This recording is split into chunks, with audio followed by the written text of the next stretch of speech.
Nandito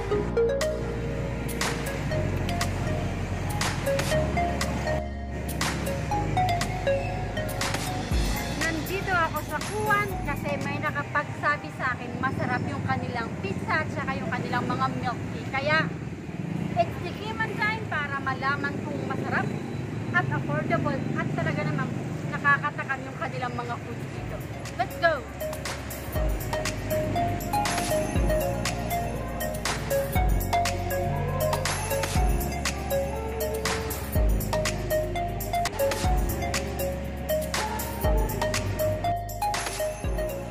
Papasok na ako sa mismong Kuwan Cafe and Resto.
Na nandito, meron itong cheddar, merong Swiss, merong Gouda, merong Parmigiano Reggiano, at yung popular na cheese, yung mozzarella.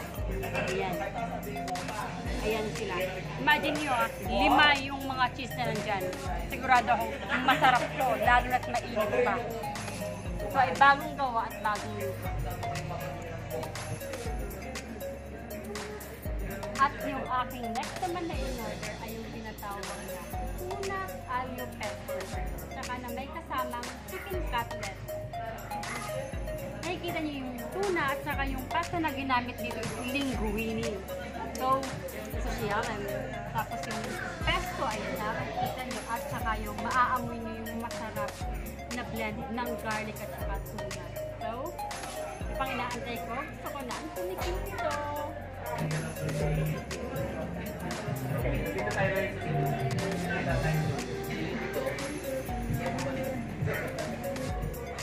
Wow! Mas lalong bumango. Mas lalong kumalimuyak. Ang sarap, mas lalo kasing nahalo na siya. So, mas lumabas yung kanyang flavors. At ito na yung inaantay ko. Ang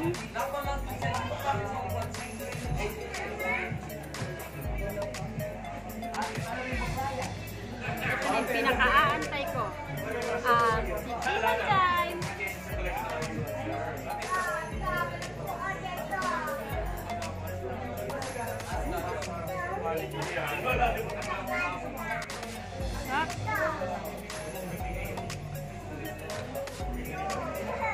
Yung lasa ng pesto, nandun, yung garlic, buhay na buhay. Pag mahilig kayo sa garlic, ito masarap. Mag-i-enjoy kayo. At kung iwas kayo sa mga pork at beef, eto, may garlic pa na, may isda ka pa. So, healthy na good. Kasi yung chicken naman is, ano siya yung laman. So, ito ay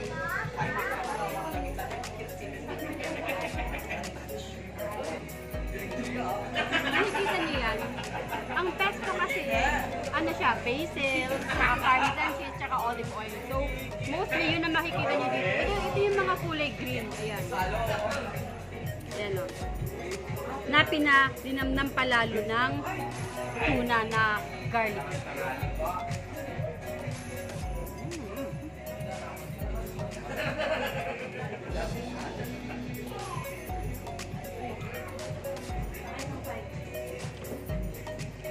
Sarap. Bako to. Busin pa lang ito ha.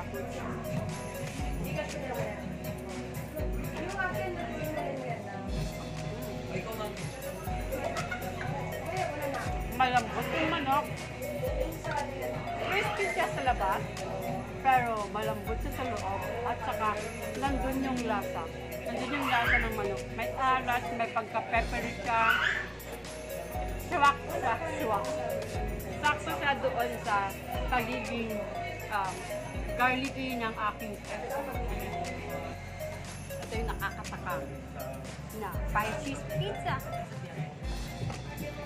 At nandito na ako sa aking pinaka-favorite portion, ang Cayman time! Ciao!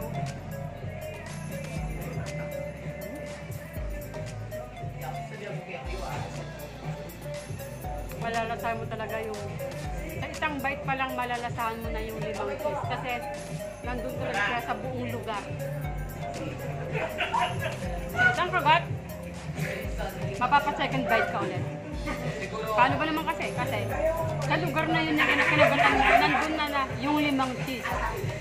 Imagine mo, sa isang kagat nandun na yung cheddar mo, nandun na yung Swiss, yung Gouda, yung Parmigiano Reggiano, at saka yung mozzarella. Cheers! Bigay ng pizza sa inyo, meron na kayong kanila. Pepper sauce. Yan o. Sa kanila to, sa kanila. Sa kanilang bread. So, lalagyan ko yun sa akin. Kasi yung isa meron yun. Yung magandang way. Yung magandang way.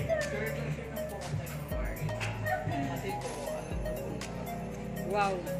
Yung kayang lasa ng kanilang pepper sauce.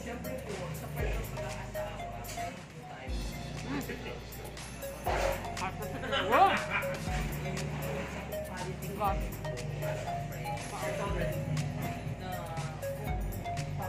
Pero nagpa-sarap siya lalo. Hindi ko alam bakit, no? Yung pizza lalagyan mo ng hot sauce. Yung masarap na pizza, lalagyan mo pa ng hot sauce kasi mas masarap siya naging dating sa'yo. Which is true para dito sa akin side dish na pizza.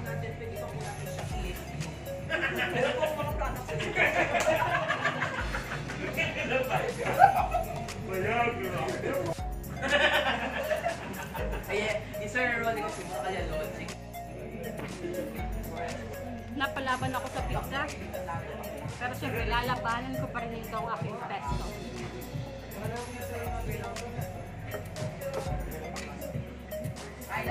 Para masolve pa ako lalo, itarnuhan ko na ang aking aring kuwan na hot blend.